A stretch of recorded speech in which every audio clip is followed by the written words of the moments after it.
Les skippers qui partent affronter les océans sont soumis à rude épreuve. Chocs, coupures, fractures, les bobos du quotidien et les accidents ne les épargnent pas. Et ils ne peuvent compter que sur eux-mêmes. Comment alors organiser leur capacité à s'auto-soigner ? Urgentiste et spécialiste de la médecine de l'extrême, Jean-Marc Legac a imaginé un dispositif innovant, Medix Océan, en s'inspirant de son expérience auprès des quelques 200 skippers qu'il forme chaque année à la médecine hauturière. Démonstration au pôle Medixport de la clinique du Terre, porteuse du projet. Ce dispositif consiste en plusieurs étapes.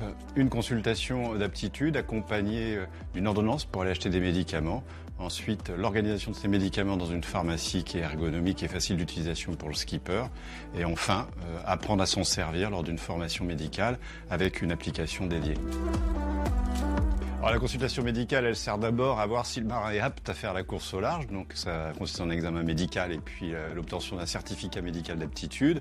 Aussi dépister ou discuter avec lui pour savoir s'il a des maladies particulières, de façon à lui faire une ordonnance pour sa pharmacie qui est réglementaire, mais y ajouter les produits dont il peut avoir vraiment besoin. La préparation de la pharmacie elle est importante parce que les marins ils sont loin des côtes et donc ils vont devoir à un moment se substituer à un docteur et ils sont pas docteurs. Donc connaître les médicaments, trouver facilement, pas se tromper entre une crème qui sert pour les yeux et une crème qui sert pour la peau alors qu'elles ont peut-être le même nom. Cette pharmacie est différente des autres parce que c'est une pharmacie qui est adaptée à l'extrême et surtout facile à glisser dans un sac étanche.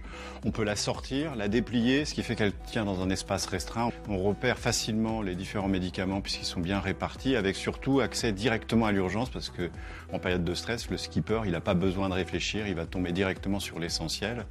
Elle a aussi la particularité d'être un petit peu couteau suisse, c'est-à-dire qu'on peut transformer, on peut enlever, on peut adapter. Et enfin, elle est un peu éprouvée puisqu'elle sort un peu de l'expérience des médecins urgentistes et des sapeurs-pompiers. L'une des particularités de cette trousse, c'est qu'elle peut se transformer en attelle polyvalente, attelle de bras, attelle de jambes, contention lombaire, minerve, et de façon assez facile et tout en un. La formation médicale des skippers elle est obligatoire. En particulier, il y a un module qui concerne la pharmacie, et donc nous on en profite pour montrer cette pharmacie et qu'il soit particulièrement aiguisés pour pouvoir bien s'en servir. Ils ont aussi l'obligation d'apprendre des gestes comme des sutures, pose d'agrafe, de la réanimation cardio-pulmonaire par exemple. Et nous, on leur propose, au-delà de la formation réglementaire, la possibilité dans le dispositif d'aller se former à bord de leur bateau.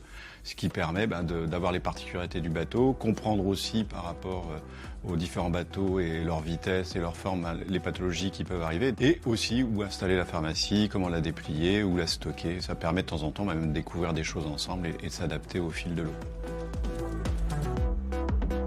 L'application qui est proposée aux skippers elle permet déjà de gérer tous les médicaments qui sont dans le sac. Quelles sont leurs dates de péremption, quand est-ce qu'il faut les changer. Pendant la course, le skipper peut aussi très facilement savoir à quoi sert un médicament. Il peut y avoir aussi des tutoriels, parce que de temps en temps sur des gestes techniques, c'est important qu'il se rappelle, même s'il l'a appris à terre, comment s'en servir. Et puis surtout, il peut être suivi régulièrement. Et l'application permet aussi cela, c'est-à-dire qu'il aura une routine, suivie de son rythme cardiaque, suivie de sa température, de la température du bateau, enfin tout un ensemble de données qu'on peut paramétrer d'ailleurs et qui seront automatiquement envoyées à la Terre. Et puis surtout, à un moment, il peut avoir besoin d'appeler la Terre et à ce moment-là, on récupère ces données, on lui donne des indications et qui vont apparaître dans un déroulé qu'on appelle la routine. On fait des courses de bateau avec quelques copains et on a préparé le Fastnet cette année. Et on a besoin d'avoir une pharmacie. Déjà, c'est obligatoire, mais en plus, on a roulé une qui sont un peu opérationnelles. Et donc, on est allé voir la clinique du Terre, on a rencontré les équipes qui sont géniales d'ailleurs, trop sympa. Et puis, on a eu cette pharmacie qui est hyper pratique parce qu'à la fois, elle se déplie et tout est hyper bien répertorié. Et il y a l'essentiel, je pense. Et du coup, la pharmacie, elle tient dans une petite boîte comme ça. Moi, j'ai connu plein de pharmacies qui étaient en vrac, qui étaient en général moitié mouillées parce que c'était pas étanche. Il n'y avait pas d'attelle, il n'y avait pas tous les médicaments. Là, si on se brûle, il y a une pochette exprès pour les brûlures. Tout est déjà préorganisé en fait. Et bien sûr, on envisage de l'embarquer sur Tara et sur la station polaire Tara comme une trousse de secours de première urgence qu'on va embarquer sur les petits bateaux qui partent loin avec des plongeurs ou alors sur la glace quand on va aller camper à 1 km, 2 km du bateau. Si jamais il y a quelqu'un qui se coupe, qui se fait mal, d'avoir un kit d'urgence comme ça, c'est super important.